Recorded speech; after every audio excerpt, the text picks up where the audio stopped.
Hi, everyone. It's my greatest honor to introduce every one of you, Robin Morgan, who is my dear sister, and who's the co-founder of Women's Media Center. And she's also a pillar and a founder of a feminism movement, and who's also an author who's written 20-something books and has played such an important role in my life since the launch of Hidden Letters. So I have the greatest honor to have this conversation with you, Robin.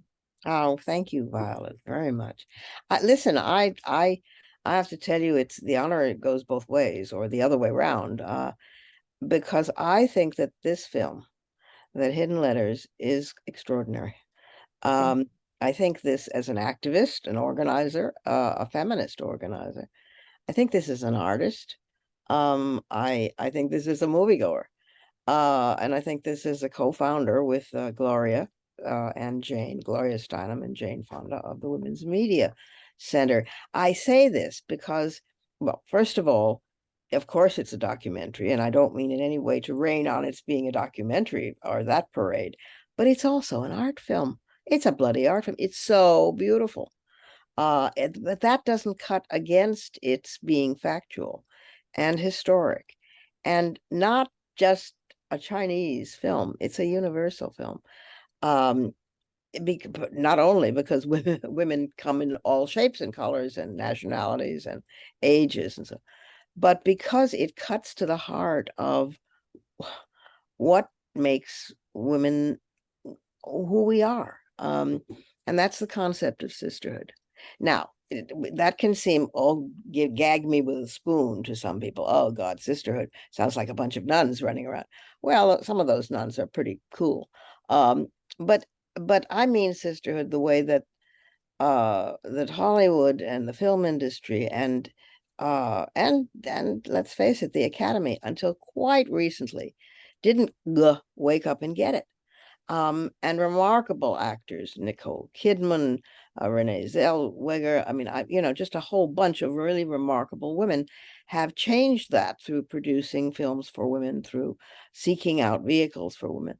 Well, this is one, and it's real life, that cuts to the heart of it, and that is sisterhood, which is a bond. Elizabeth Cady Stanton used to call it the bond of oppressed womanhood. But it's a bond based on these women for 500, 1,000 years ago, because they were not allowed to be literate. They were not permitted to. Their feet were bound and their minds were bound as well. Invented a language. They invented a language and a writing that men couldn't understand in Hunan province. And it was so dear to them and so precious and so intimate, this sisterhood, that they were friends as little girls, and then they were parted and they were married off, of course. And at that moment of grief, it's reflected in the letters. It's the letters were so precious, they were buried with them, also because they were keeping it a secret from men. Um, and this is a story about modern day Chinese women, who are, of course, much more hip and much more with it and trying to keep up with women around the rest of the world, um, and them encountering this language and what happens to them on both sides, as it were, because there's one living practitioner left. And she is such an amazing creature. I don't know how you found her, but she is something else. And the relationship with her develops in the film, but also what happens with their various men. Um, whether some of the men seem terrific. They're like feminist princes. They're saying, "Yeah, okay, I will even learn this language so I can write you love letters in it." And you think, "Yeah, okay, he's a keeper." But turns out maybe not so much. Uh, because sooner or later the boom gets lowered. And he says, "But you're not going to continue doing this. This is fine for a hobby, but this is not a life scholarship." And of course it is. In any event, it is just the most beautiful, and it's ironic and it's funny because the Chinese government um, wants to commercialize this language. First, it tries to crush this language, and then it tries to sell it. So the irony, the humor, the I cried. I've seen it 3 times now, and I cry every time. I can't get over. I mean, I get very ugh. Um, and everyone I know in and out of the film business has cried as well. Uh, so I congratulate you on it. I don't know how you came up with this. I know you wanted to change the world, and especially for women, but beyond that, I don't know how you came up with the particulars of this. It's amazing.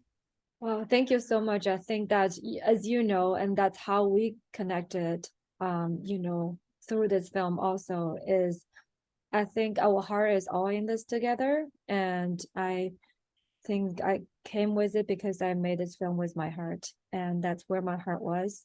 Yeah. And I wanted to talk to you, and I was like thinking about you actually, because we just had a screening in LA. Mm. And I was talking to this wonderful moderator from LA Times, Nanny Walker. And Hmm. she is the director of the short docs at LA Times. And then she was asking me this. She said, "How do you feel about what's going on with Roe and Wade in the US right now, Oh, and also what's going on in Iran, and how do you feel like this film has a connection to that?" And yes. I mean, when she asked me, I instantly thought of you. I'm like, I'm really curious what Robin thinks. But to me, I felt like I feel pain. I Yeah. feel painful seeing what's going on and all these women has gone through, because the pain goes everywhere in our Oh, heart. yeah, yeah, yeah. So It's, I mean, the overturning of Roe v. Wade was a disaster for women. Women are dying. They will die, and they are dying already. Um, uh, and I know people will wear little ribbons at the Oscars, and I know people mean well, but we've got to do more. We've got to do much more. In Iran, they're getting killed. And this is a women's revolution. This is the first contemporary women's revolution. Women are leading it, women are staffing it. I mean, they're in it. And men are actually having the grace this time not to take it over, but to follow it. And of course, the government is moved to real bullets and real imprisonments and real tortures. And it is incredible the backlash against half the human species, which is finally coming to voice. The backlash is, as we knew, we expected, but we hoped still, maybe people would be rational, maybe it would be sensible, maybe men would understand. And some do, and that helps keep us going. But the backlash has been and will continue for a while more to be severe. And what is happening in the States, with the fact that Trump has risen and is walking again, like, Dracula, is terrifying. And I know that the California community has been very strong in voicing against that, and I applaud that. Because, there's a way in which, look, I'm a writer, I'm a poet, and I'm a prose writer, and I'm sometimes, hopefully not too often, a propagandist. That is, I have a very distinct viewpoint in terms of half of humanity, kind of. But film goes everywhere. Um, it doesn't need to be translated in a sense, like unlike writing, my books are going to translation, but that's a different thing. Film is visual and tactile and amazing. And when it's done well, which you have really done, for someone as young as you to have accomplished this, I think, I think it's a, I think it's a masterpiece. I thank don't know you. what room that gives you to grow in, but I trust you will find it. Uh, for to have accomplished that this young and to be able to reach into this many hearts. I know that you've been touring the US, and I know that women have been coming up and saying, "Oh my God," and that very much reminds me of when my work first began to come out, because they're making a connection uh, beyond the rhetoric. The rhetoric, this is not one of those films where it's beat the tambourine and every other word is an ism and an Asian, Ation, and you think, oh God, it's a jog-girl, jog-trot rhythms and it's rhetoric. This is not that. This comes in under the radar and goes right into the heart. And we know these people. We recognize these people. These people are us. These women are ourselves.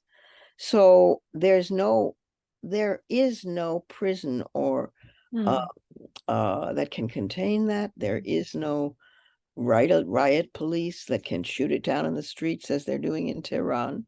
mhm. Young women, these are very young women. These are, I'm now all of 81, which is shocking because last week I was 38. I don't know how that happened. But I look at these young women and their incredible courage. Um, and I see the quiet, set teeth, Mm. spine stiffened courage, very quiet, but absolutely intrepid of the women in your film. And they see themselves there too. So this is the best thing, your film, that's happened to the women's movement in a very long time. Oh, thank you. I wanted to tell you that I've been thinking that, when I was making the film, because I'm also struggling myself of like, how do I confine or define the perceptions of, ingrained perception of womanhood, of like, how do we be the right woman, the good Oh, woman, and how I the try to minefield. see how much I should push myself to challenge that. Mhm. And that's very much a question that I'm also trying to push in the film as well, through different scenes of how the systemic and then the men's and also the woman from our self-suppression, Mhm. on this, gender narrative that has been going on for so long. And I also now more and more realize that power of sisterhood, that when we are coming together, then it become more clear for And us of how much we can unroot that existing narrative. you can't do it alone. You cannot do it alone. You will go mad. Quite seriously, because I have been. the society is structured. It is structured that way. I mean, whether we call it systemic racism, it's systemic sexism as well. So you can't see it against the field of the background because it is the background. You see, so it doesn't stand out. So you could be you'll be stark raving batty by trying to do this yourself. I can remember the very first days of consciousness raising in the women's movement, when we would sit in a circle on the floor and we would hazard these delicate, difficult, frightening truths. Um, Mine was like, I can't believe I'm admitting this. I thought I was the only person in the world, only woman in the world to have be committed such a terrible crime. And I said, I've actually only once or twice, I lied, faked an orgasm. And every woman in the room, there were 13 of them in the room, said, "Oh, you too?" Now, in that moment, my posture changed. I sat up straighter. I pieces of me fell away that I didn't need. I mean, um, it's what I call the you too moment. When some other woman or women says, "Oh yeah, absolutely," and you think, "Oh my God, it's not just me. It isn't just me." And I see this now beginning to surface in films. But of course, the majority of directors are men. The majority of producers are men. We now know at the Women's Media Center that the majority of people on screen even are men. So um, to crack that surface is not an easy thing. And you do have a self assault by yourself about your own. Am I making the right decisions? Am I pushing hard enough? Should I push Yes, too we far? talk about this, and I remember you told me that it's because I have this doubt Yeah, that you trusted me. that's right. That's right. No, I don't trust anyone who isn't ambivalent. I mean, ambivalence, I think, is an extremely important thing. Ambivalence and empathy, one to trust yourself and one to begin to ventriloquate yourself into somebody else and what she's feeling. Those are two incredibly powerful um, emotions and disciplines in a sense, um, and I think that you have that. It's very important for an artist to have that. I mean, if you don't have that, forget about doing art, because you need to be able to go inside of another soul and you need to be able to know your own. with its failures, with its successes. You need to be able to own it. I see the awards that you've been garnering as you travel around the United States, and I'm so proud of you. Thank you. But I'm also so proud of you because I know that inside you, you'll be thinking, well, this is all very nice, but did I do it enough? Did I get it? Have I changed enough lives? Have I reached enough women? What if, Absolutely. what, yeah, I mean, I know that. And that's what Martha Graham called the divine dissatisfaction of the artist. Just, no matter how you do it, no matter how well you do it, it will always, it won't ever quite be what you hoped for, but it is the best you can manage at that moment.